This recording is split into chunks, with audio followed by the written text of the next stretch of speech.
소장님, 네. 네, 4050 경력자분들께서 이제 이직이나 재취업을 하실 때 그쵸. 사실 조금이라도 더 높은 연봉을 받고 싶은 게 우리 마음이잖아요. 누구나 다 그렇죠. 네.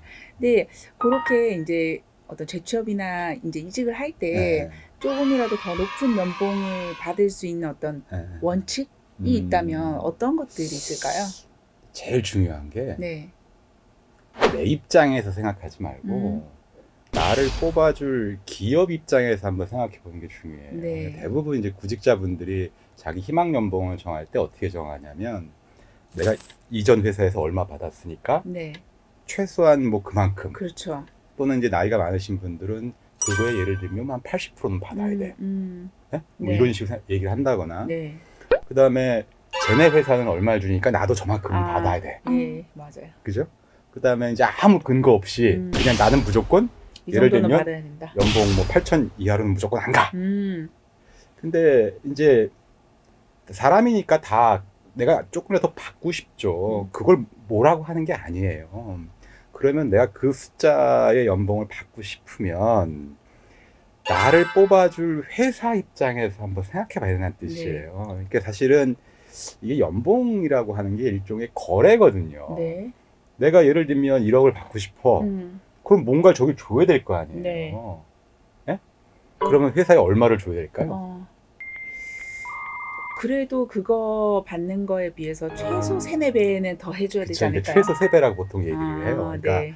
이게 그래서 연봉이 결정되는 공식을 보면 내가 회사에 구체적으로 기여할 수 있는 가치 나누기 3, 그게 이제 제일 최저선이 네. 되는 거거든요. 네. 모든 취업 방법들 있잖아요. 네.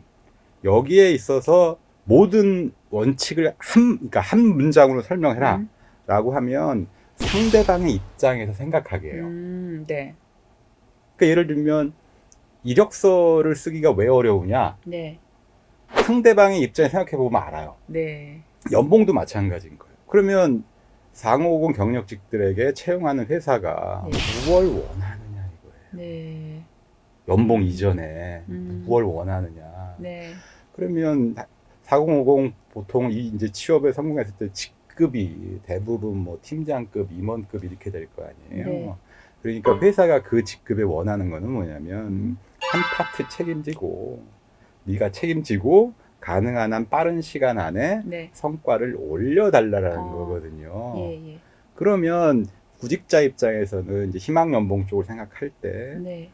내가 그러면 만약에 저 회사에 간다 그러면 어떤 성과를 올려야 되느냐, 어떤 기여를 해야 되느냐. 네. 그것도 그럼 구체적으로 어떤 방법을 통해서 네. 그 생각이 먼저라는 거예요. 네. 그래서 그게 성과가 클수록, 네. 구체적일수록, 또 단기간 안에 달성할 수 있을수록 네. 내가 원하는 숫자로 연봉 협상이 성사될 확률이 되게 높다라는 거예요. 네. 그러니까 예를 들면 이제 영업 같은 경우가 사실은 이제 숫자로 이게 네. 제일 쉽잖아요. 네. 그러면 내가 연봉을 1억을 받고 싶어. 그럼 아까 이제 3배라고 했으니까. 이제 영업 같은 경우에 이게 이제 매출은 아니잖아요. 영업이익. 그렇죠. 영업이익을 최소한 3억 이상을. 네. 그죠? 예. 네. 그러면 영업이익을 이제 3억을 달성하기 위해서 뭐 수익률이 다 다르니까 어쨌든 매출이 정해지잖아요. 네. 이만큼 예를 들면 매출을 10억은 해야 예. 뭐 영업이익 3억을 남긴다 그러면 그렇죠. 그러면 그 10억이란 매출을 내가 어떤 방식으로 어떻게 달성할 건지. 네. 그죠? 이런 얘기들을 예를 들면 뭐 입사 지원할 때 뭐 이력서 자소서 있잖아요. 추가로 네. 내가 그럼 이런 식으로 영업 활동을 해서 네. 뭐 매출 10억을 달성하겠다. 네. 그걸 추가 문서로 만들어 제출할 수도 있는 거고 면접에 가서도 내가 만약에 입사를 하게 되면 네. 예를 들면 뭐 6개월이면 6개월, 1년이면 1년 안에 이런 방식, 예를 들면 내 비즈니스 네트워크를 활용하던 뭐 어떻게 네. 하든 간에 해가지고 매출을 이만큼 올리겠다. 예. 그리고 영업이익률이 몇%가 되니까 회사에 구체적으로 영업이익 기여하는 거는 이만큼 된다. 네? 네. 그리고 나서 연봉 얘기를 해야죠. 내가 그 기업에 입사해서 얼마나 성과를 올려줄 수 있는지 좀 구체적으로 그렇죠. 제시를 하고 그 얘기를 한 다음에 이제 나의 몸값을 그렇죠, 얘기해야 그렇죠. 된다라는 그러니까 것이죠. 물론 이제 이런 건 있잖아요. 모든 직무, 그러니까 예를 들면 뭐 인사관리라든지 뭐 숫자로 이렇게 네. 표현하기 어려운 직무들도 분명히 있어요. 네. 근데 중요한 건 숫자로 표현할 수 있으면 제일 좋지만 예. 그게 안 된다 하더라도 구체적으로 내가 어떤 성과를 어떻게 올리겠다. 이거를 먼저 구체적으로 제시를 한 다음에 연봉 협상에 들어가야 네. 가능한 한 내 쪽, 내가 원하는 쪽에 연봉을 받을 수가 있다는 얘기. 예전에 어떤 그러네. 경우가 있었냐면 이제 마케팅 쪽으로 임원을 하시던 분이 한 분 계셨어요. 이제 네. 퇴직을 해서 구직 활동을 하는데 예. 이분은 이제 기본적인 생각이 뭐냐면 1억 이하는 절대 안 간다. 네. 근데 이제 그분이 이제 다른 데서 이제 취업 컨설팅을 받을 때 이제 네. 성공자 특강을 이제 그분이 이제 성공자 특강으로 이제 와서 얘기를 하는데 그분은 이제 부사장으로 취업을 하셨어요. 네. 그러니까 이제 임원에 대한 얘기를 할 수가 있잖아요. 네, 구직자는 그렇죠. 임원이었으니까. 그래서 이제 얘기를 하다가 이제 본인 그럼 연봉을 얼마를 원하느냐.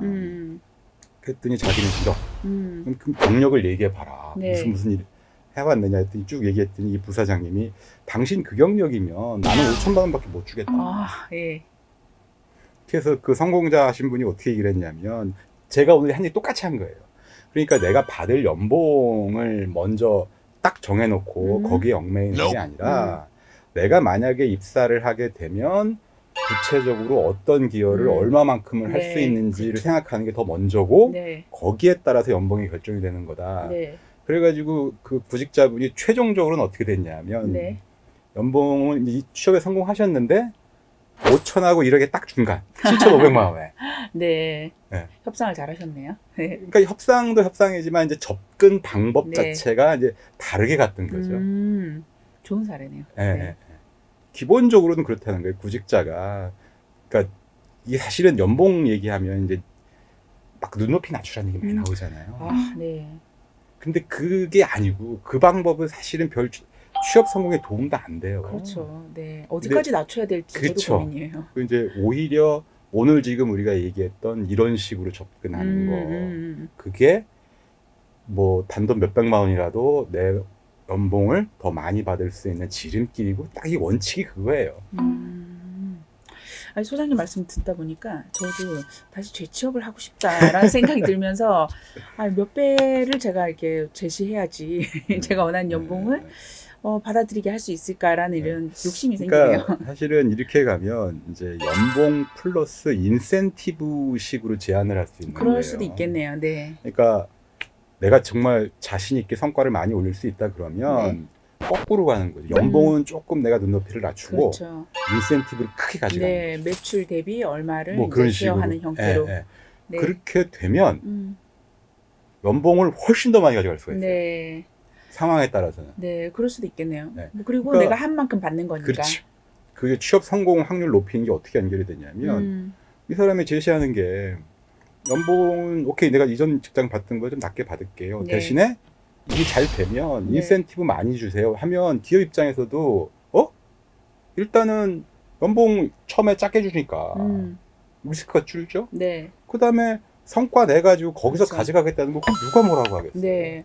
오히려 되게 합리적인 방식 중에 하나일 그렇죠. 수도 있겠다 네, 생각이 네, 드네요. 네. 그래서 구직자 입장에서는 자기가 어떤 자신가 있으면 이런 식으로 연봉에 대해서 생각해 보는 것도 좀 필요하다고 봐. 이게 왜 그러냐면 취업 성공에도 훨씬 더 현실적인 도움이 되고 네. 연봉도 내가 더 많이 받을 수 있는 방법이기 때문에. 네. 네, 오늘은 4050 경력직 분들께서 재취업이나 또 이직을 하실 때 어떻게 연봉을 협상을 해야 되는지에 대한 원칙을 간호제 소장님과 얘기 나눠봤습니다. 지원자분들께 도움이 되시는 시간이었기를 바라겠습니다. 네, 경청해 주셔서 감사합니다.